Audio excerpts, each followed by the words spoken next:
Debunk 3 lash extension myths. As a lash artist, some artists still tell their guests that they cannot get their lashes wet for 24 to 48 hours. So with those guests, they're not washing their lashes. Some of them are showering with goggles on, and nobody should ever have to do that. As long as we understand that cyanocoagulate cures by moisture, then our guests, they can get their lashes wet right away. In fact, I encourage that they wash their lashes every day, morning or night. The second myth I want to debunk is when your guests come back for their first fill appointment and every appointment after that, you don't have to do a client consultation. Like, you absolutely do. What if your guest has a fun event coming up? Or maybe they're on a new medication that could affect their retention? Never forget to connect with your clients about how they're loving their sets. For our third and final myth is that you can't skip lengths on the lash line. Your own personal lash designs are all about the artistry and creativity you can offer your guests. Gone are the days of perfect sets. I know whenever I first got into this industry, that perfect line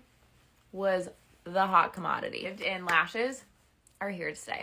So I want to challenge you. Jump the lengths, mix in the curls, and try something with your artistry that you've never before. And of course, tag us. We want to see.